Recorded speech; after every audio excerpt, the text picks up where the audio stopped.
Waalaikumsalam warahmatullahi wabarakatuh. Dengar suara saya, Mbak? Nggih. Nggih. Gimana? Dengar. Gimana ini? Ini mau tanya Mas, dulu kan saya pernah berangkat. Terus? Pertama 8 bulan saya notis, ya kan? Terus kedua kali saya berangkat, yang pertama masuk PT, yang kedua langsung agensi, cuma berotongan berapa bulan langsung masuk itu aja, langsung ke bandara sendiri. Cuman saya masalah lah keluarga lah, 5 bulan saya balik lagi. Pertanyaannya kenapa kok nggak bisa sampai selesai? Terus sekarang ya gitulah Mas, biasa rumah tangga.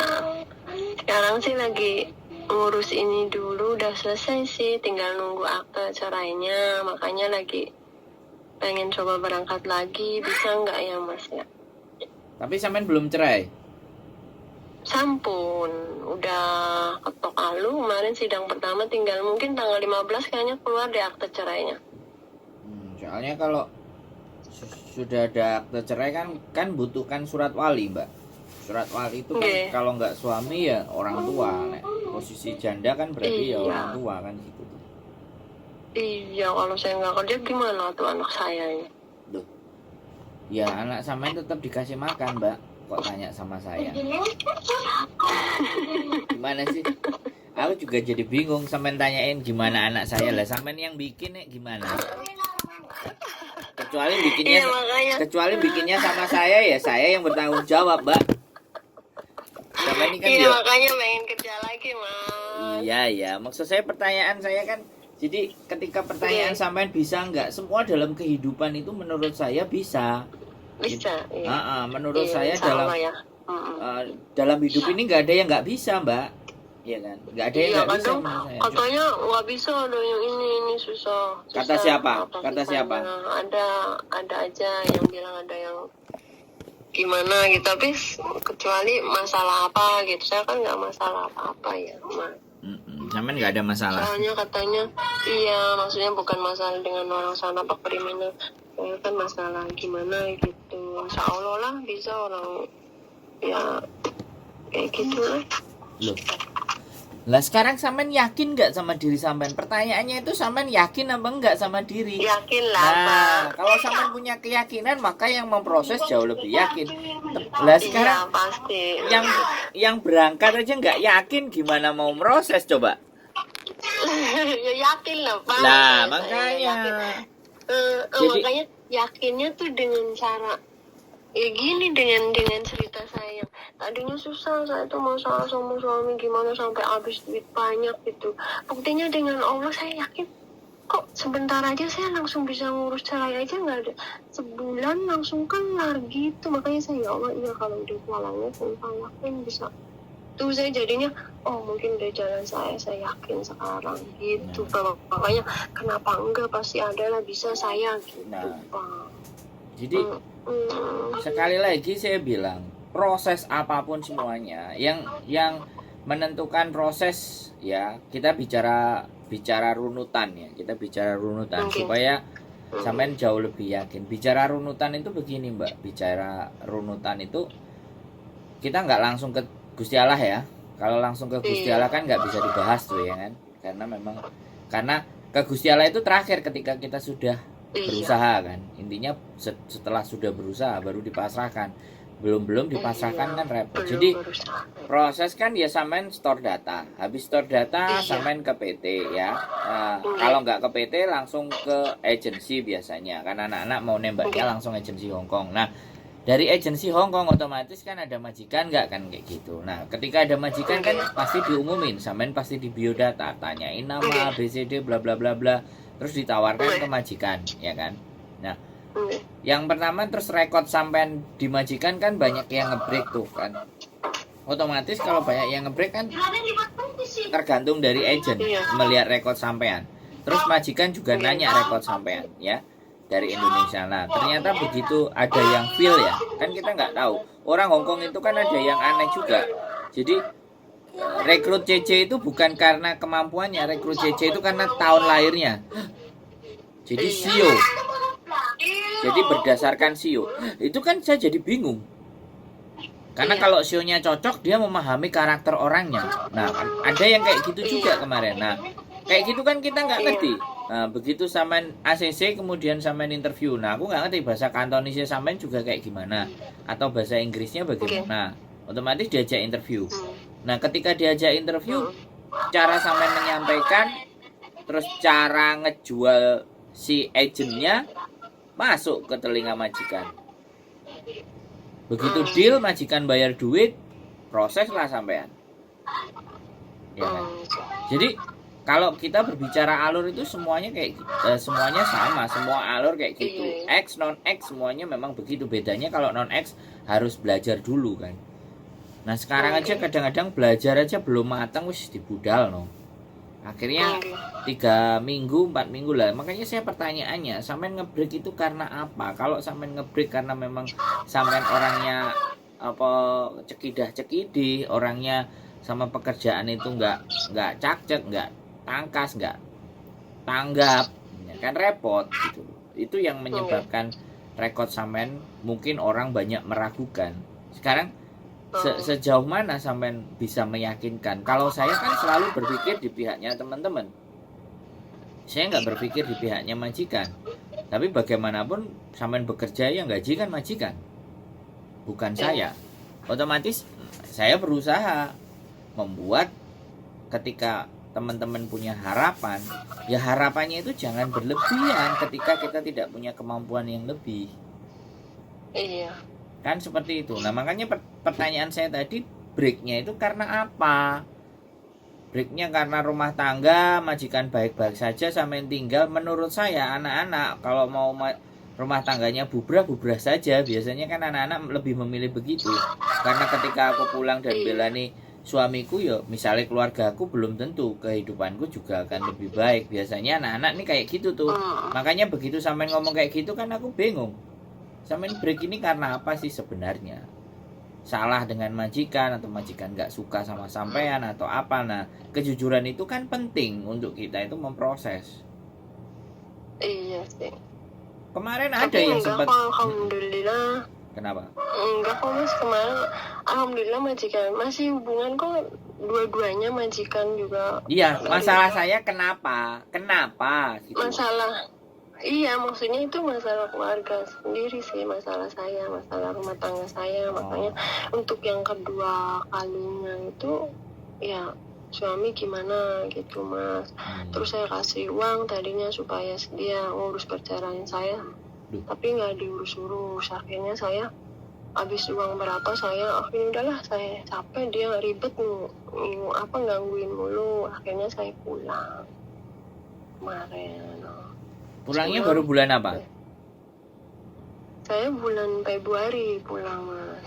Dojek baru kemarin berarti. Sekarang Februari 2020, tapi udah 2 tahun loh mas. Iya, terus kemarin ya ceritanya demi anak lah. Tadinya saya kan usaha laundry sendiri mas. Saya udah lama lah nggak ngurusin suami gitu, udah saya sama anak aja berdua. Pas itu anak nggak mau gitu, tadinya nggak mau, ayah baru mau yayang dulu gitu kan. Anak saya urusin tadinya nggak pernah ini lagi. Semenjak pulang itu dia kan tadinya udah saya kasih uang untuk urus perceraian, tapi nggak diurus. Kasih uang buat anak nengokin, nggak ditengokin gitu. Jadinya pas kemarin sempat kembali lagi gitu demi anak, tapi kayak gitu lagi kelakuannya. Jadi kemarin saya langsung gugat lagi. Iya, alhamdulillah tadinya susah, harus KTP-nya Jakarta ini nggak bisa, tapi alhamdulillah kemarin cuman sebulan ini mau sebulan ini ngambil aktenya langsung selesai. Makanya saya ya Allah, alhamdulillah mungkin ini udah jalannya, dikasih kemudahan semua gitu, jadi saya udah jelas. Terus dapat nomor saya dari mana? Kenapa mas? Nggak jelas. Dapat nomor saya dari mana? Dari Mbak di Facebook. Saya dari temen satu PT tadinya gini, kamu ngomong sama Mbak Yuni Bandung itu yang sering tahu lah ada masalah anak-anak ini gitu. Terus saya dikasih itu ada nomornya di YouTube gitu. Terus saya belum hubungin, pas kemarin nanya-nanya di Facebook ada komen-komen katanya, ini Mbak, maaf Mbak tahu nomornya Mbak Yuni ya, terus dia ngasih nomor ini, terus kata dia kalau masalah dari Indonesia Mas Sandro gitu, dia bilang Mbak coba aja sama Mas Sandro gitu. Oh ya udah Mbak, makasih. Berarti sampean belum pernah nonton YouTube saya berarti?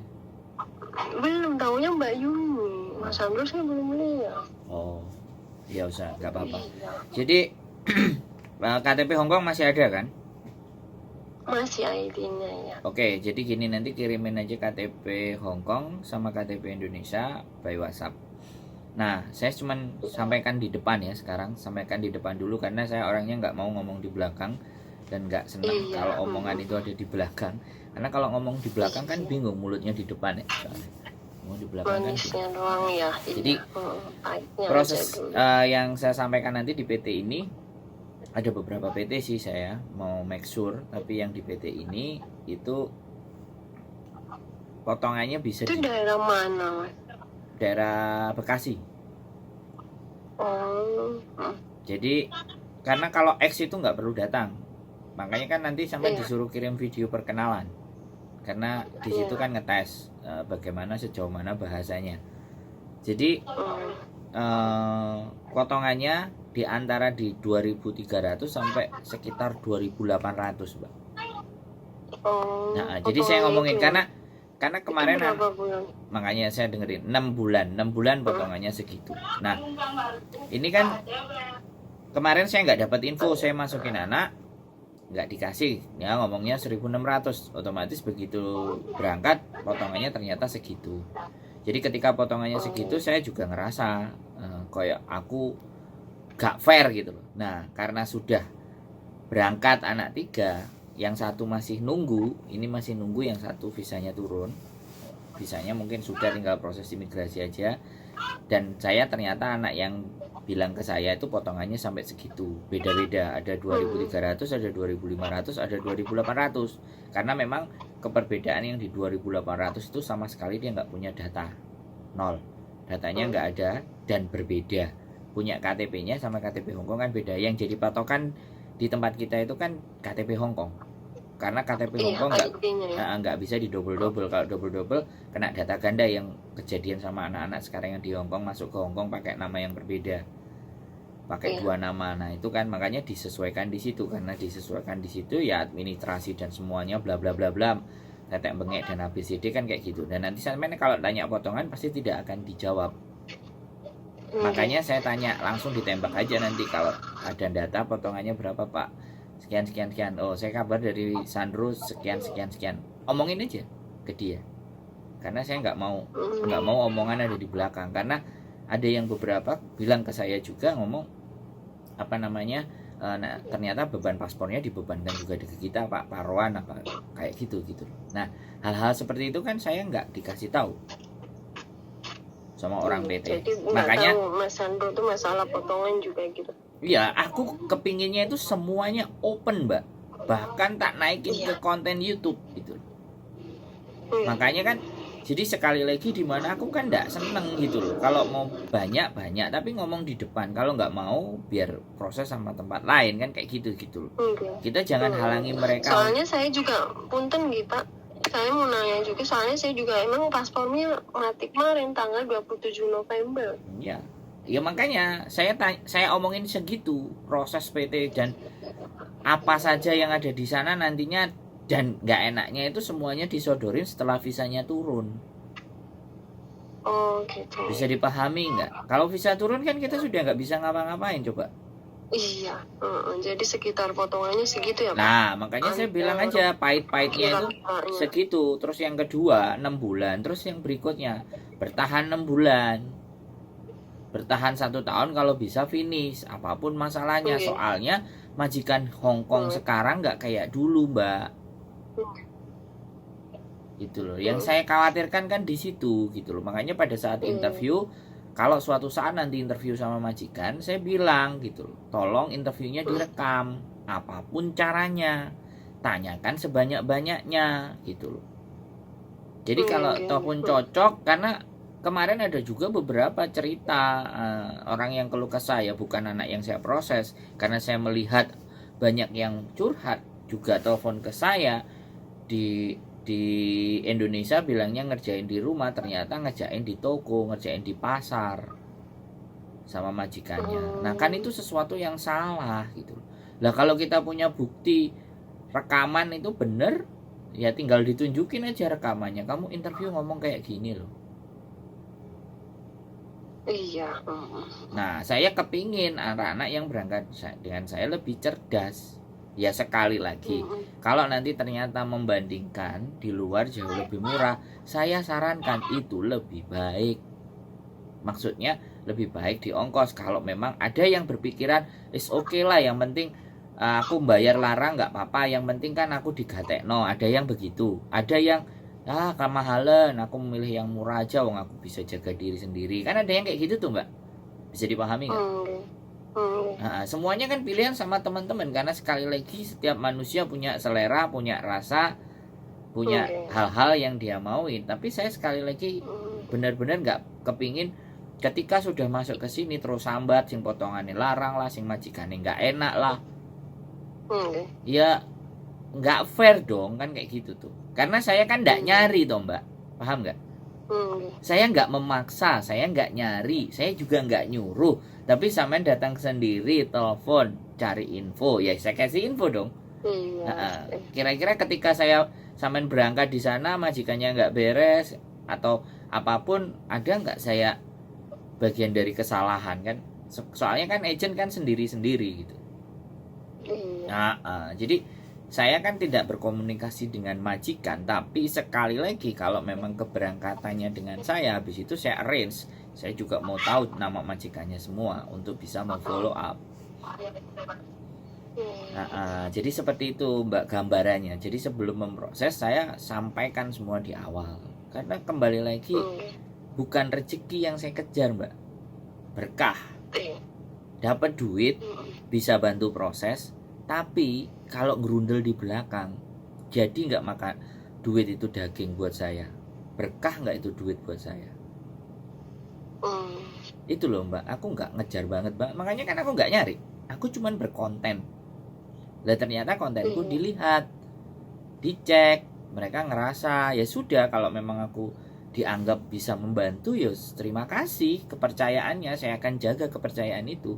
Makanya tak sampaikan apa adanya di depan. Kemarin aku bilang, ditanyain potongan nggak ngerti, tapi setelah anak yang berangkat tak omongin segitu.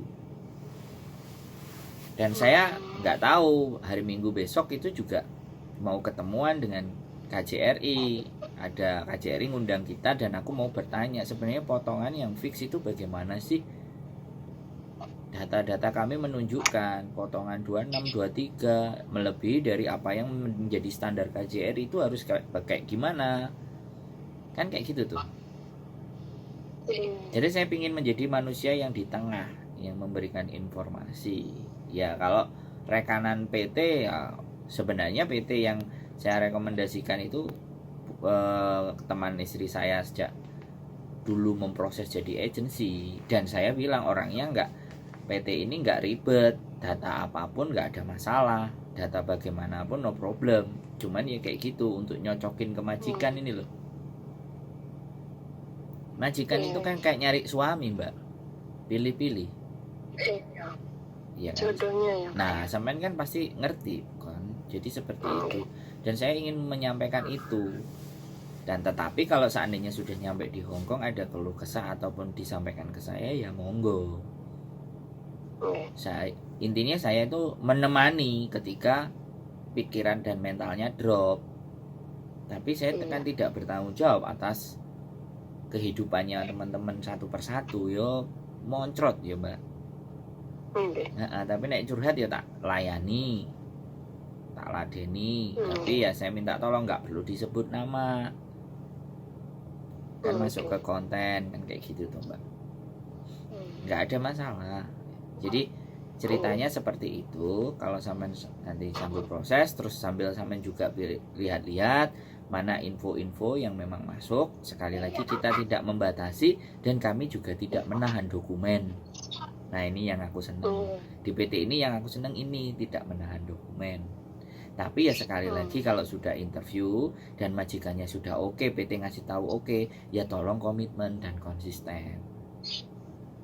Jangan giliran majikan sudah oke, majikan sudah bayar, kita nyamenggok. Itu kan kadang-kadang yang sering ke teman-teman. Nah di situ kan jadinya PT semuanya kan nggak mau rugi karena nggak mau dikadalin kayak gitu, akhirnya PT kadang-kadang nahan dokumen. Nah kalau sampai belum punya paspor, otomatis ketika majikan sudah ready, majikan sudah oke, sampai disuruh pasporan.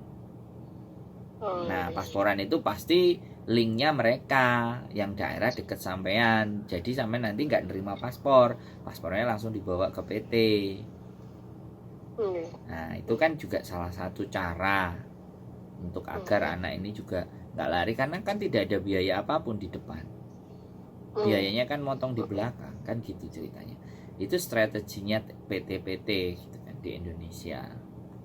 Nah saya juga lagi nyari yang potongan 1.600 selama 6 bulan. Kita juga nyari yang 2.500 selama 3 bulan kayak gitu kan, supaya tidak membebani teman-teman kan kayak gitu tuh. Tapi yang 2 itu aku masih ngajuin belum deal. Aku punya data ngasih info teman-teman boleh nggak. Biasanya kalau yang murah-murah itu milih-milih, terlalu banyak milih. Malah yang zero cost itu milih record break, record intermediate enggak maunya rekodnya finish semua kan kayak gitu tuh, sampean ngerti kan? Lah terus anak-anak yang bermasalah ini sopo sing ngatasi? Jadinya kan segmen-segmen PT itu kan juga beda-beda. Kadang ada juga anak bermasalah bagaimanapun di Indonesia ya sudah, karena punya duit, ada yang bayar 8 juta, ada juga yang bayar 10 juta, ya diterima sama PT, ya memang tidak ada potongan. Ketemu majikannya sih nggak jelas. Duh, saya juga saya dicurhati, dateng ya ngobrol. Cuman videonya kemarin sayangnya bisu. Jadi di PT di Jawa Timur, PT gede ya kan, bayar 8 juta no potongan, baru nyampe sini hilang majikannya asu. Ya kan ruwet. Jadi aku kan kudu piye ya tak tampung lu. Njalukmu piye ya wis, nek njalukmu ngene ya ayo, tak terus njalukmu ngene ayo, njalukmu ngene. Ya kebetulan mudah-mudahan nanti berapa hari saya standby di kantor Samswipo. Agentnya baru buka kan kayak gitu 2 bulan. Jadi kayak gitu tuh Mbak. Ya itu ada lagi yang sampean mau nanya kira-kira? Oke, makanya hubungi lagi nanti gimana gitu ya. Mas. Yang penting sampean punya keyakinan gitu loh, bahwa di dunia ini ndak ada yang ndak bisa. Yang penting kita tahu jalannya. Kita meyakini tahu jalannya. Kalau orang sudah yakin kan pasti cari jalan. Iya, pasti ada cari cara. Nah, jalan dan cara itu pasti ditemukan. Tinggal seberapa kita mau bersabar dan terus menggali informasi. Gak harus dengan kita, sekali lagi. Emang gak ada daerah-daerah Cirebon ya Mas Andro tuh? Mbak, sekali lagi saya sampaikan, proses itu tidak harus ke PT. Ke PT-nya itu kalau visanya turun. Makanya sampai nanti tonton konten saya. Iya. Nah, apa sih namanya Mas Andro? Nggak tahu, cuma tahunya Mbak Yuni doang. Ya, Sandro Jabrik. Sandro Jabrik channel YouTube-nya, tak share deh nanti ke tempat sampai. Linknya nanti saya share, silakan. Jabrik. Nanti dilihat di situ info-infonya seperti apa. Kan sampean juga ngerti. Kalau kontennya Miss Yuni sing dikeplaki majikan, di internet tiba-tiba bla bla bla bla. Masalah-masalah sak bajek itu kan untuk penggambaran kan. Kebetulan kalau di Miss Yuni kan 20 kontennya satu hari, kalau saya cuma 3. Tapi insya Allah lah 3 infonya nggak jelek-jelek amat gitu. Ya bisa lah jadi pembelajaran buat kita semua bareng-bareng. Kan gitu tuh Mbak. Oke? Ada lagi yang sampean mau tanya? Cukup?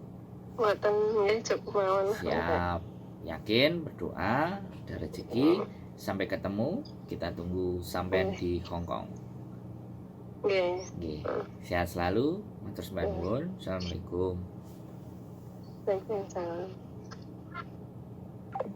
Begitulah teman-teman, menjadi harapan banyak teman-teman untuk bisa membantu proses.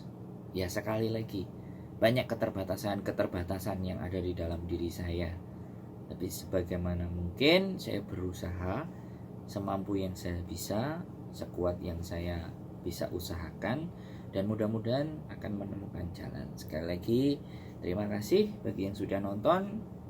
Terima kasih juga, dan mudah-mudahan saya terus memberikan info-info, membagi cerita-cerita dari teman-teman untuk menjadikan bahan pembelajaran buat teman-teman.